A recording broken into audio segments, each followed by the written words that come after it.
guys, welcome to the channel, or as I like to call it, our little corner of the internet, which I love so very much. Welcome back if you've been here before, and if you are new here, welcome. If you go ahead and check out some of the comments from the previous videos, I think you'll see we have an amazing community. Everybody is inquisitive, kind, everybody kind of gets along, and we have these awesome discussions, I think, with amongst each other, so you'll fit in just great. And I also want to remind everyone, do your own research. This is for entertainment purposes, yada, yada, yada, all that stuff that you already know. Let's go. Check this out. There's a scientific study by a man called Cleve Baxter. He took cells from a human, put them in a petri dish, and moved them 40 miles away. They began to show powerful images to the person that had donated the cells. Graphic images of war, destruction, comedy, humor, sexual images, anything to elicit a genuine emotional response. The instant that the person had the emotion, his cells acted as if they were still in his body having the same emotion. The cells 40 miles away show the electrical activity of that response. What's the point? This person's cells are connected to this person, but they're 40 miles away. How did the information reach, or did it? And the answer is, it didn't have to travel. The field is holographic. And what that means is what happens in one part of the field influences other parts of the field in the same instant. And this is deeply, deeply profound. Our thoughts are not contained in our head. Our thoughts are broadcast to the field. If I put wires on your head, that's called EEG, electroencephalograph, I can read your brain. But there's a new technology called magnetoencephalograph. The probe doesn't touch the head. The probe is out here. I'm reading your brain activity from out here. I thought that was a really interesting one to start on, and it made me think of this book that I read. It's called Big Magic by Elizabeth Gilbert. Obviously, she's an author, but there's this part in her book where she discusses a novel that she was working on. She had all of the ideas out, the name of the character. She was super passionate about it, and then something happened in her life. I think she had a breakup and a move and just all of this tumultuous stuff. Don't quote me on all this part, but the book was pretty well developed, but not actually written down. And she ultimately let it, for lack of better words, die. And then she went to a conference and she met up with a colleague, and she was discussing, her colleague was discussing a book that she was in the process of writing, or she had just written, or something like that. And it was the same main character name, the same city, the same concept, the same everything. And there would be absolutely no way that she could have known that, because nobody knew. It was not a realized idea. And the idea within this book is that the concepts, like for her, she's a writer, so the concepts and the inspiration is always floating out there. And when this idea chooses you, that's great. But unless you take action, that's a requirement of the gift of the idea. Unless you take that action, it will expire and it will go to somebody else who will bring it to fruition, because that idea wants to happen. And it will give up on you. And I think that is just so profoundly sad. But it kind of reminded me of this, because there's all this stuff just going on out there. Don't let those open doors close. I'm not sure if I believe it's a hologram, though. I'm not sold on that. Oh, have you guys heard about the TikTok ban, potentially? We have an update on that. Let's hear it.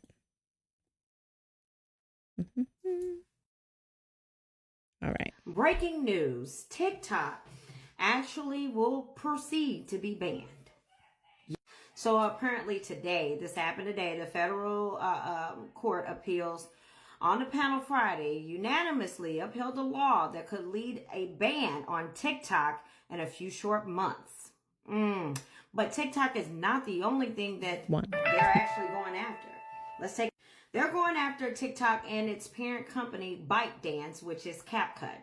Another plaintiff in that lawsuit are expecting to appeal the Supreme Court, though it's unclear whether the court will take up the case. The Supreme Court has an established historical record of protecting the rights to freedom of speech. Freedom of speech. Okay? Freedom of speech. Okay, you get it. So I wanted to be a little more informed on this topic before I said anything about it, because that's kind of big news. TikTok banned, right? So here it goes. TikTok has lost its bid to strike down a law that could result in the platform being banned in the United States. A U.S. appeals court upheld the law in a ruling Friday. Denying TikTok's argument that the law was unconstitutional, the judges found that the law does not contravene the First Amendment to the Constitution of the United States, nor does it violate the Fifth Amendment guarantee of equal protection in the laws. This ruling means that the platform is one step closer to facing a U.S. ban, unless it can convince Chinese parent company ByteDance to sell and find a buyer starting on January 19th, 2025.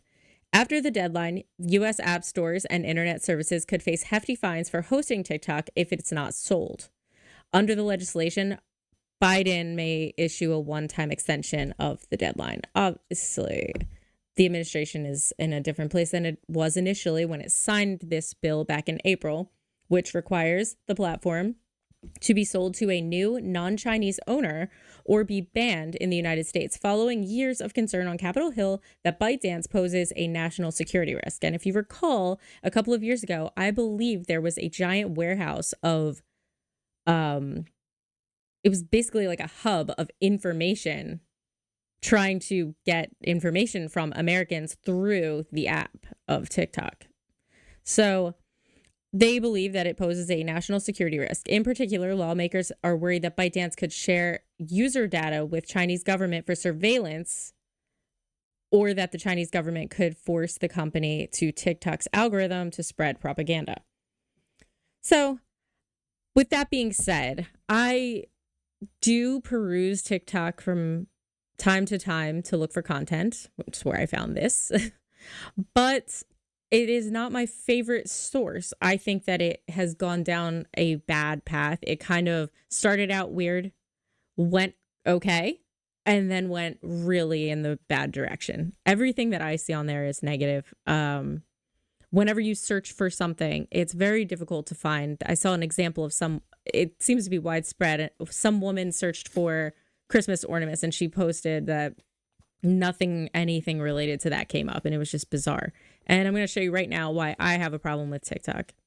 So I guess one thing that they have no problem with is the sale of live creatures on there, because a nonstop slew of people who are breeding puppies in their trailers and trying to get money from them by selling them to, seems like they don't really care who, as long as you show up with the money, seems to be a problem. And I would personally prefer a country who cares about that sort of thing to buy it and then have some sort of regulation on the sale of animals. I'm just going to give you a little example. I took a screen grab the other day. This just popped up. Blah, blah, blah, right? They're cute. They're cute, right? I own Clover's print. But I very much worry about the situation. I ended up messaging or sending just a quick thing because she's answering people, and I asked how many times they breed the mother before they let her not have to do this. And she, of course, ignored that question and went on to the other ones where everyone's like, they're so cute, how much? Of course. And if you ask her, do you sell these dogs on TikTok? Her answer is, I promote the program on TikTok. Okay. So done with this. I pray that those puppies go to good homes, because animals get treated like dirt. And then I scroll and another one pops up. Promoting her program. I'm going to leave all this here, but I just want to say that I wouldn't be opposed to some sort of regulation, because I've heard of a lot of other bad things besides relating to animals that go on TikTok. So that's all for that. Hey guys, just a quick break to remind you that I make these videos every single day of the week. So if you're enjoying the content, please feel free to go ahead and hit the subscribe button. That way you can know when the next video will be out and we can stay in touch. And that next video will be tomorrow. I also want to say thank you to everybody who is here, everybody who's watched to this point, everybody who will continue to watch after this for the rest of the videos, and everybody who comments.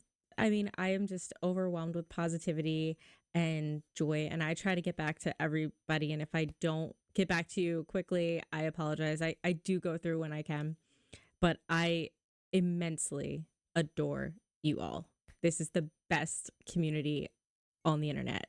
We are pushing 1,000, and that's amazing. I did not expect such an outpouring. And truthfully, you guys keep it going, because the internet is not always the nicest place, as I'm sure every one of us knows. But you make it worth it. You guys make it 100% worth it to keep going and keeping vulnerably myself. So I just want to say thank you again, and we're going to get right back to it because we got lots to go. Hello. We are the last crop of people who know what it's like to live in a pre-internet world and now live in a fully connected world. Our childhood was marked by periods of boredom where we had to go out of our way to figure out creative ways to entertain ourselves. Like, the amount of energy that you would have to exude with your imagination to figure out how to spend time was, extraordinary. Fast forward to, the 12-year-old now, or the 10-year-old, or the 8-year-old. They have to exert even more energy to not be distracted, to find boredom, to find stillness. And I think it cannot be overstated how profound a change that is. And I'm not sure that we really appreciate the extent to which that's going to change the course of humanity, because what is that person going to look like in 20 or 30 years when they're an adult? It's going to be a very different type of being. And I think now, more than ever, we're in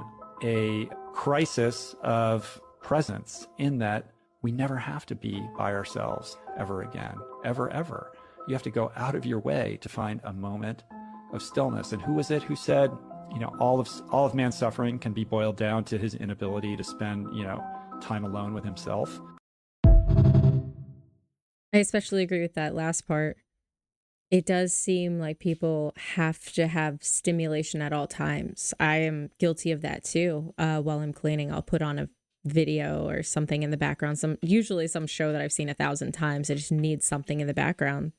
And that's probably not the healthiest way to live your life. I was very young when the internet came about, but I don't think boredom is exclusive to those pre-internet, though. I really don't. And nor do I think that everybody is so immersed, but I will say a great deal of people are living that like that. Live as a goat, Thomas Thwaites created prosthetic limbs that let him move around as a goat and spent several days roaming the hills with his fellow goats. On his website, he says, "I tried to become a goat to escape the inherent angst of being a human." As the story goes, he was recently out of a relationship and feeling shitty. And he was looking at his niece's dog and had a calming thought about how the dog was oblivious to both Thwaites' worries and to the shit of the world. But here's the thing, he's the type to resolvedly follow through on thoughts like that, and he doesn't let them go to waste. The previous project was making a toaster from scratch, where he had to mine and learn how to smelt iron. So for this project, he made some sweet prosthetics so he could plod around on all fours. Since he only has one stomach and goats have 4, plus the power of regurgitation, he heated chewed up grass in a pressure cooker to make it digestible. And in order to really get blissful ignorance, he used hallucinogens. And he had a doctor do some transcranial magnetic stimulation to see what it was like to not be able to speak. All in all, he spent 3 days up in the Swiss Alps as a goat. Good for him. I think it's pretty amazing that he wanted to see what that experience would be like so authentically. I hope he's feeling better, and I'm not sure about the not being able to speak part. That's a little far for me. What do you guys think about that? I saw this clip and I had it saved before, but it made me think of it when yesterday we had the video of the half dog, half human hybrid, and we kind of talked about that a little in the comments. It reminded me of this.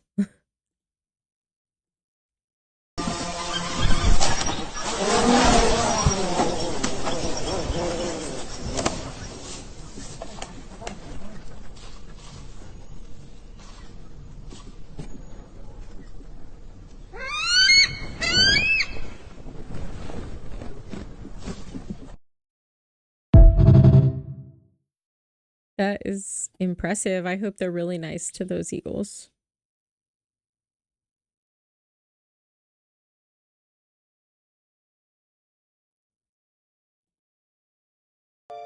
And All right.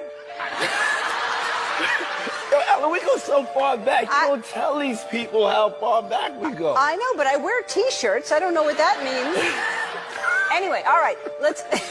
I mean, You hold that. okay. All right. I keep this take two if the joke didn't work. No, it's okay. I don't want no problems. No, it's okay. No, hold on. Hey, so cheers. Hey. Ellen, I heard you were sick, and look what I got you. You got it. Boy. So whenever you get sick, you can have this. Oh, thank you so much. That's sweet. I probably won't wear it, but Portia would.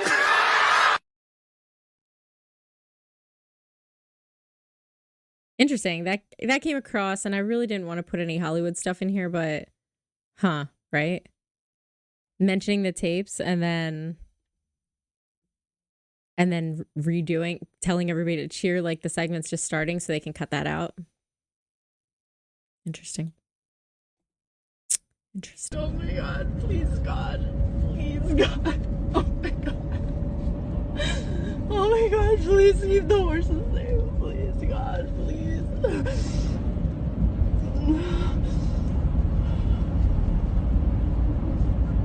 at this tunnel.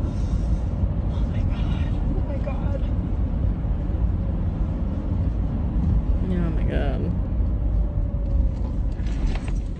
Oh my God. Oh my God. Oh my God. Oh my God. Oh my God. Oh my God. Oh my God, please, God, please. Oh my God. Oh my God, please let me out of here. Please, God. Please, God, please let me out of here. Please, God. Please. Oh my God. Oh my God. Oh my God. Oh my God. Oh my God. Oh my God. Oh, that was horrifying. I guess I probably should have warned you that that was going to be utterly terrifying. Backstory, that girl is Rebecca Hackett. She did make it. She and her friends were actually evacuating all of the horses at White Cloud Ranch during the Woolsey fire. So this was one of the trips to get those horses out. And she did make it, and they made it, and everybody was okay. But wow, that is true hero status. Go, Rebecca. You're awesome, and I'm so glad you're okay, and you and your horses and your friends. So scary. Is this somebody in a suit? Is this a prank? But as I broke down the video and watched it frame by frame and reduced the speed by almost 90%, it's not a person in a suit. And I don't think this is Bigfoot. Take a look at this and decide for yourself. Is mythology more than mythology? And are there other creatures that have been living alongside us for centuries? Tell me what you think.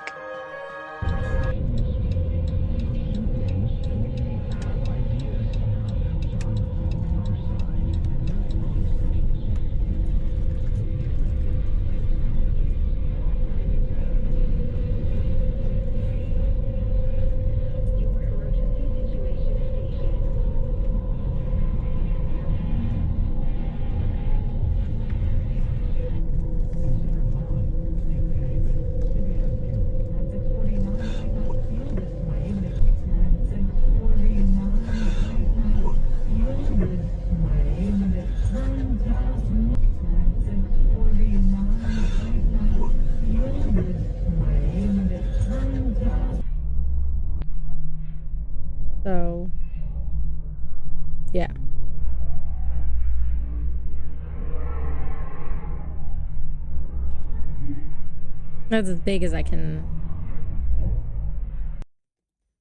It's about as big as I can reasonably make it, no matter what, whether I'm in it or not. It's just going to be blurry from there. This is from the paranormal chick. Feel free to check out her stuff. She's got some really good videos I love to see, and this would be weird. As I don't know the exact situation, if this is their house they're pulling up to, or I assume so. Definitely creepy. Not something you want to see, whether it's paranormal, somebody dressed up, I don't know. It's all bad.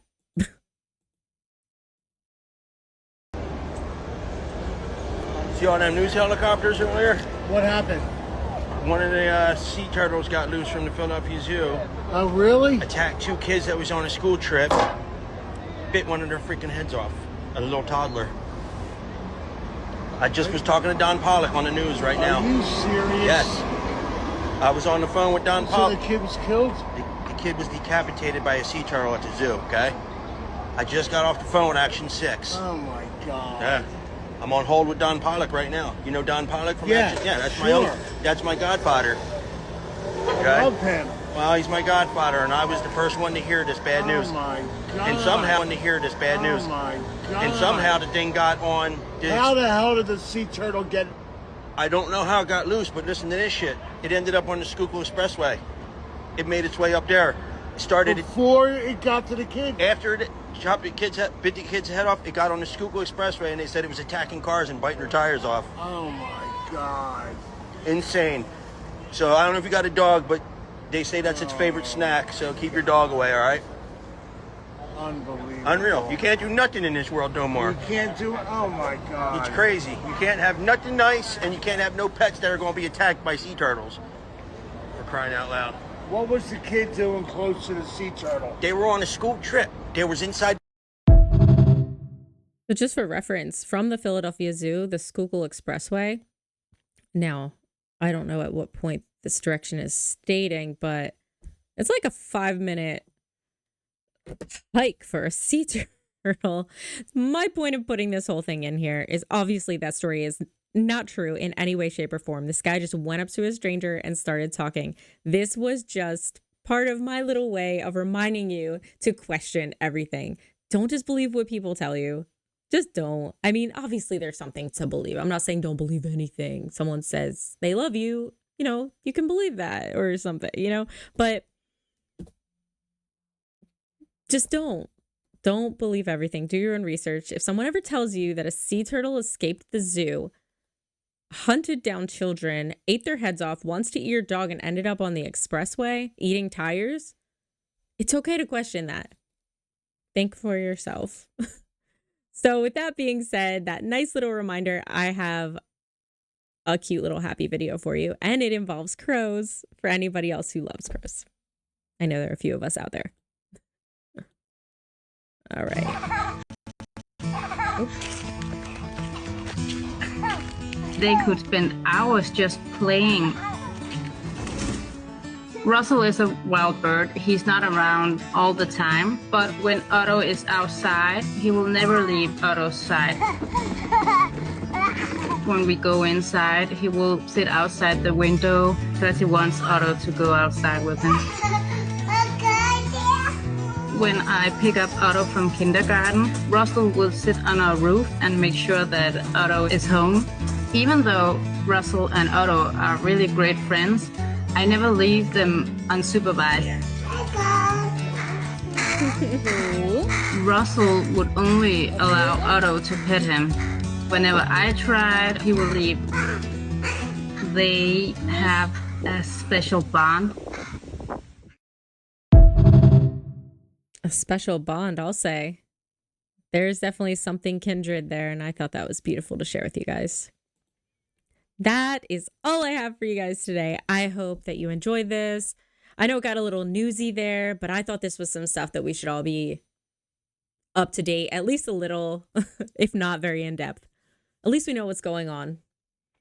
I appreciate you guys. I can't wait to talk to you later in the comments. I hope you had a beautiful day. I hope work goes great. I hope family's going great and you're feeling awesome and everything is just going uphill.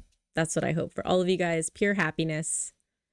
And with that being said, Good night to my beautiful, wonderful, fantastic grandma and my amazing family. I love you guys and I love you guys. So, good night, everyone. See you tomorrow.